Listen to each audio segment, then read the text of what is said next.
بسم اللہ الرحمن الرحیم۔ کہ آپ جانتے ہیں ہم روز نماز کے لیے وضو کرتے ہیں، مگر کیا یہ ہمارا کیا ہوا وضو بالکل ویسا ہی ہے جیسا نبی مکرم صلی اللہ علیہ وآلہ وسلم کیا کرتے تھے؟ یاد رکھیں، جس کا وضو سنت کے مطابق نہیں، اس کی نماز ہی ناقص رہ جاتی ہے۔ آئے دیکھتے ہیں کہ نبی مکرم صلی اللہ علیہ وآلہ وسلم کا وضو کیسا تھا۔ یہ نہ ہو کہ ہم نمازیں تو ادا کرتے رہیں مگر ہماری نماز قابل قبول ہی نہ ہو، ناقص رہ جائے۔ السلام علیکم ورحمۃ اللہ وبرکاتہ۔ آج ہم بات کریں گے وضو کے طریقے کے متعلق، جیسا کہ ہم نے پچھلی جو لیکچر تھا اس کے اندر ہم نے بتایا تھا کہ ہم وضو کے طریقے کے متعلق اگلے لیکچر میں بات کریں گے، لہٰذا ہمارا ہر لیکچر سنا کریں۔ ہمارا آنے والا لیکچر پچھلے لیکچر سے ہی ریلیٹڈ ہوتا ہے تاکہ آپ کو بات اچھے طریقے سے سمجھائی جا سکے۔ ہمارا مقصد یہی ہے کہ دین کی بات زیادہ سے زیادہ لوگوں تک پہنچے اور ہماری بات کو لوگ سمجھ بھی سکیں۔ اچھا، وضو جو ہے وہ صرف پانی بہانے کا نام نہیں ہے، بلکہ یہ ایمان کو تازہ کرنے، گناہوں کو دھونے اور روح کو پاک کرنے کا عمل ہے۔ جیسے کہ رسول اللہ صلی اللہ علیہ وآلہ وسلم نے فرمایا، جب بندہ وضو کرتا ہے تو چہرے سے پانی بہانے والے، یعنی کہ جیسے بندہ چہرے سے پانی بہاتا ہے، ساتھ ساتھ اس کے گناہ بھی چہرے سے بہہ جاتے ہیں۔ جیسے پھر انسان ہاتھ دھوتا ہے، اس کے ہاتھوں کے صغیرہ گناہ بہہ جاتے ہیں۔ نبی مکرم صلی اللہ علیہ وسلم کا جو مکمل سنت وضو ہے وہ آج ہم آپ کو سکھائیں گے۔ سب سے پہلے تو آپ نے وضو کے لیے نیت کرنی ہے۔ نیت میرے بھائی اور بہنوں، میں نے آپ کو پہلے بتایا تھا، نیت دل کے ارادے کا نام ہے۔ نیت کے لیے آپ کو الگ سے یہ نہیں کہنا پڑے گا زبان کے ساتھ کہ میں وضو کرنے لگا ہوں، میں فلاں نماز کے وضو کرنے لگا ہوں، میں فلاں جگہ پر کھڑا ہوں، میں فلاں جناب فلاں فلاں فلاں، اس طرح نہیں کہنا۔ صرف آپ نے دل میں ہی سوچ لینا ہے کہ میں نے وضو کرنا ہے، سمپل۔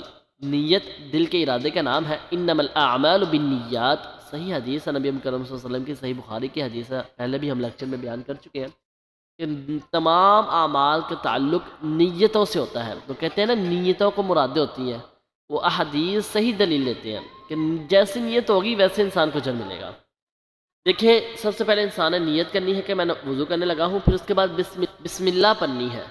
یاد رکھیں، نبی مکرم صلی اللہ علیہ وآلہ وسلم نے فرمایا کہ وضو کی ابتدا بسم اللہ سے کرو، یعنی کہ اگر ایک شخص اپنا معمول بنا لیتا ہے کہ وہ بسم اللہ پڑھتا ہی نہیں ہے تو پھر تو اس کا وضو ناقص ہے۔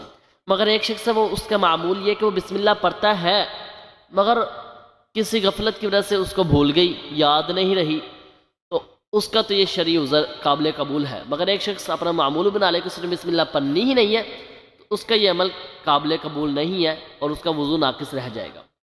دوسری بات، ہاتھوں کو آپ نے دھونا ہے۔ ہاتھوں کو دھونا ہے، یعنی کہ ہینڈ واش کرنے ہوتے ہیں نا، کوئی گندگی وغیرہ لگی ہے، گٹ کہتے ہیں جس کو گٹ سمجھتے ہیں، وہاں تک دھونا ہے صرف۔ پھر اس کے بعد آپ نے کلی کرنی ہے اور ناک میں پانی چڑھانا ہے۔ نبی مکرم صلی اللہ علیہ وسلم ایک ہی مٹھی میں پانی لیتے، ایک ہی مٹھی میں پانی لینے کے ساتھ وہ کلی بھی کر لیتے اور ناک میں پانی بھی چڑھا لیتے، صحیح بخاری کی حدیث ہے۔ دو چیزیں ہوگی، بسم اللہ پڑھنی ہے اور ہاتھوں وغیرہ کو دھونے کے ساتھ وضو کی ابتدا جو کرنی ہے وہ منہ میں کلی کرنی ہے، منہ میں پانی ڈالنا ہے اور ناک میں پانی چڑھانا ہے۔ اس کی زیادہ سے زیادہ مقدار میرے بھائی ہو سکتی ہے 3 دفعہ کرنا۔ 3 دفعہ سے زیادہ آپ نہیں کر سکتے، ہاں 3 دفعہ سے کم کر سکتے ہیں۔ آپ نے ایک بار ایسا کیا، آپ کو مکمل طہارت حاصل ہوگی ہے تو ٹھیک ہے۔ 2 بار کیا، آپ کو لگا کہ 2 بار کرنے سے میری مکمل طہارت حاصل ہوگی تو ٹھیک ہے، تیسری بار نہ کریں تو چلے گا۔ مگر تیسری بار کر لیے، تیسری بار حد لاسٹ ہے، اس سے آگے آپ نہیں جا سکتے، اسراف نہیں کرنا چاہیے۔ ہر مکمل وضو کا یہی ہے، 1 بار بھی کر سکتے ہیں، 2 بار بھی کر سکتے ہیں، 3 بار بھی کر سکتے ہیں، 3 بار سے زیادہ نہیں کر سکتے۔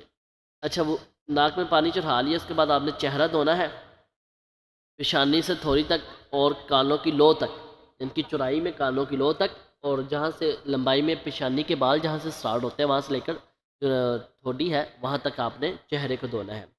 پھر اس کے بعد 6واں پوائنٹ ہے، آپ نے دونوں ہاتھوں کو کونیوں تک دھونا ہے۔ پہلے آپ نے صرف ہینڈ واش کیے تھے وضو کی ابتدا کرنے کے لیے تاکہ کوئی گندگی وغیرہ نہ لگی ہو تو وہ ختم ہو جائے۔ اب آپ نے وضو کے اندر شامل ہو گئے تو اب آپ نے کونیوں تک کوہنیوں تک آپ نے اپنے دونوں ہاتھوں کو دھونا ہے، پہلے بائیں، پھر پہلے دائیں کو، پھر بائیں کو۔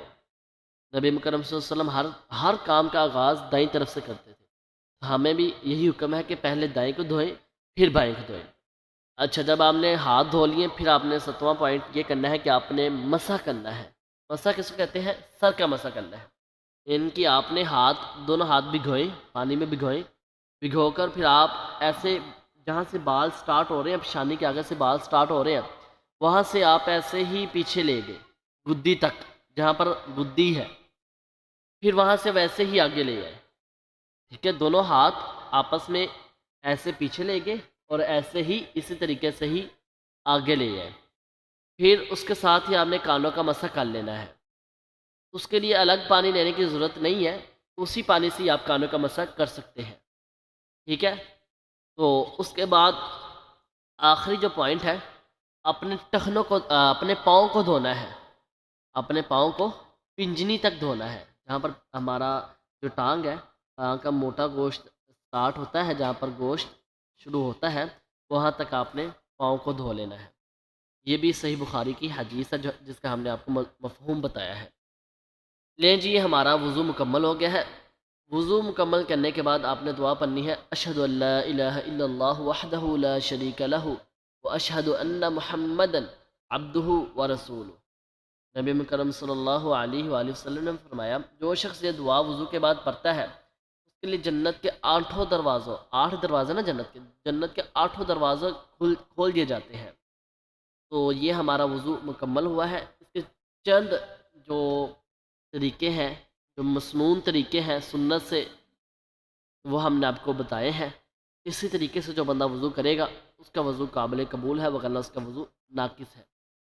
یہ صرف ہم نے پہلے بھی بتایا تھا، وضو پانی بہانے کا نام نہیں ہے، ٹھیک ہے؟ یہ وضو ایک مکمل نماز کا شروع کرنے سے پہلے جو کرتے ہیں، یہ فرض ہے، لازمی ہے، رکن ہے نماز کا، اس کے بغیر آپ کی نماز ہوگی ہی نہیں، کیونکہ لا تقبل صلاۃ بغیر طہور، ہم نے پیچھے حدیث پڑھی ہے۔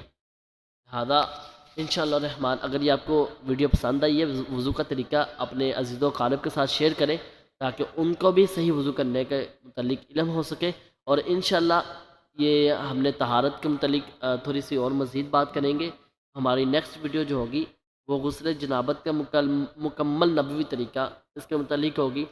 پھر انشاءاللہ الرحمن اس میں ہم تیمم کے متعلق بھی بتائیں گے۔ وضو، غسل جنابت اور تیمم، یہ ہماری طہارت ختم ہو جائے گی، پھر انشاءاللہ الرحمن ہم اپنی نماز کا آغاز کریں گے۔ جزاکم اللہ خیرہ۔ السلام علیکم ورحمۃ اللہ وبرکاتہ۔